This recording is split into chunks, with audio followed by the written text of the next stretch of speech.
নমস্কার। আজকে আমরা ভারতের সংবিধানে কোন, কোন আর্টিকেলে রাষ্ট্রপতি সম্পর্কে কী, কী বলা আছে সেগুলি সম্পর্কে জানব। আর্টিকেল ৫২ থেকে ৬২ অবধি আমাদের সংবিধানে রাষ্ট্রপতি বা প্রেসিডেন্ট সম্পর্কে বলা আছে। আর্টিকেল ৫২ তে বলা আছে আমাদের দেশে একজন রাষ্ট্রপতি থাকবেন। আর্টিকেল ৫৩ তে বলা আছে যে রাষ্ট্রপতি হবে এক্সিকিউটিভ হেড এবং সামরিক বাহিনীর প্রধান। আর্টিকেল ৫৪ তে বলা আছে ইলেকশন অফ দ্য প্রেসিডেন্ট মানে রাষ্ট্রপতির ভোট বা নির্বাচন।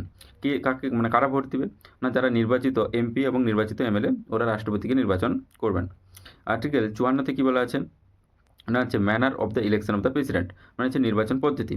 এটার পদ্ধতিটা হচ্ছে proportional representation of single transferable vote. Article ৫৫ তে কী বলা আছে? না হচ্ছে টার্ম অফ দ্য প্রেসিডেন্ট অর্থাৎ প্রেসিডেন্টের মেয়াদ কত বছর? না হচ্ছে ৫ বছর। এছাড়া তার মানে তার মৃত্যু হতে পারে বা ইমপিচমেন্টও হতে পারে, এগুলোও সঙ্গে থাকতে পারে। আর্টিকেল ৫৬ তে কী বলা আছে? না হচ্ছে পুনর্নির্বাচন যোগ্যতা। পুনর্নির্বাচন আমাদের দেশের রাষ্ট্রপতি অসংখ্যবার হতে পারে, সেরকম কোনো টাইমের উল্লেখ নেই। কিন্তু আমেরিকায় যেটা রাষ্ট্রপতি নির্বাচন দুবার হয়, মানে একজন দুবার রাষ্ট্রপতি হতে পারবে, তারপরে হতে পারবে না। কিন্তু আমাদের দেশে সেটা কোনো টাইমের কোনো উল্লেখ নাই। আচ্ছা, আর্টিকেল ৫৮ তে কী বলা আছে? না আছে যোগ্যতা বা কোয়ালিফিকেশান। কী হতে হবে? না সর্বপ্রথম ভারতের নাগরিক হতে হবে, ৩৫ বছর বয়স হতে হবে, আর লোকসভার মেম্বার হওয়ার জন্য যে যোগ্যতা লাগে সেটা থাকতে হবে। হয়েছে? আচ্ছা, এরপরে চলে আসো আর্টিকেল ৫৯। সেখানে কী বলা আছে? না হচ্ছে condition of the house of the president. কী, কী কন্ডিশন থাকা দরকার? যেরকম হচ্ছে তাকে কোনো অফিস অফ প্রফিট বা যেখানে কোনো মানে সরকারি কাজে অফিসে কোনো নিযুক্ত থাকা চলবে না। তাই না? আচ্ছা, এরপরে চলে আসো আর্টিকেল ৬০। আর্টিকেল ৬০ এ কী বলা আছে? না হচ্ছে ওথ অর অ্যাফার্মেশন বা হচ্ছে শপথ সম্পর্কে বলা আছে আর্টিকেল ৬০ তে। আর্টিকেল ৬১ তে কী বলা আছে? না হচ্ছে ইমপিচমেন্ট বা পদত্যাগ সম্পর্কে বলা আছে আর্টিকেল ৬১ তে। তাই না? এরপরে চলে আসো আর্টিকেল ৬২। সেখানে বলা আছে না রাষ্ট্রপতি যদি শূন্যপদ হয়ে যায় রাষ্ট্রপতির পদটা, তখন ৬ মাসের ভিতরে পুনর্নির্বাচন করাতে হবে। এটা বলা আছে আর্টিকেল ৬২ তে। এরপর চলে আসো আর্টিকেল ৬৫। যখন মানে শূন্যপদ থাকবে তখন ভাইস প্রেসিডেন্ট বা হচ্ছে উপরাষ্ট্রপতি রাষ্ট্রপতির পদটা হোল্ড করবে, তাই না? এটা বলা আছে আর্টিকেল ৬৫ তে। এরপরে চলে আসো আরও কিছু আর্টিকেল আছে। আর্টিকেল ৭০ এ আছে, সরি ৭০ বলছি ৭২ এ আছে।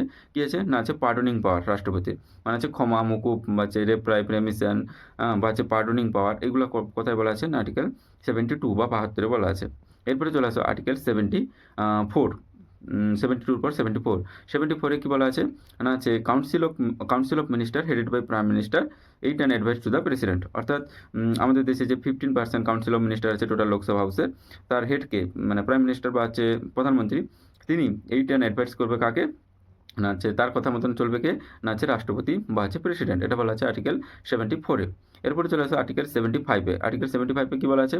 না হচ্ছে আমাদের যে প্রধানমন্ত্রী তিনি বাকি মন্ত্রীদের কখনো কোনো মন্ত্রীতে মানে মন্ত্রিত্ব দিবে বা কোনো মন্ত্রিত্ব থেকে বরখাস্ত করবে, সেটা কাকে দিয়ে করাবে? না হচ্ছে প্রেসিডেন্টকে দিয়ে করাবে, তাই না? এটা বলা আছে আর্টিকেল 75 এ।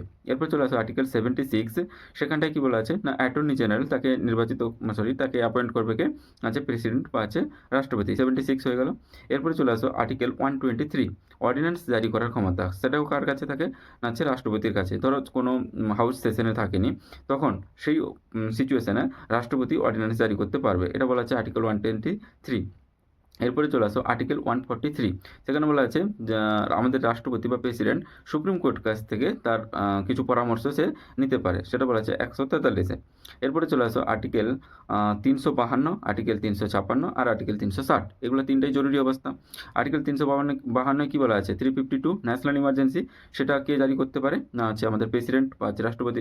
আর্টিকেল 356 বা হচ্ছে স্টেট ইমার্জেন্সি, রাজ্য জরুরি অবস্থা, যেটা মণিপুরে সবথেকে লংগেস্ট টাইম হচ্ছে বেশি সময় ধরে। এবার সেটাও কে জারি করতে পারে? না সেটাও রাষ্ট্রপতি।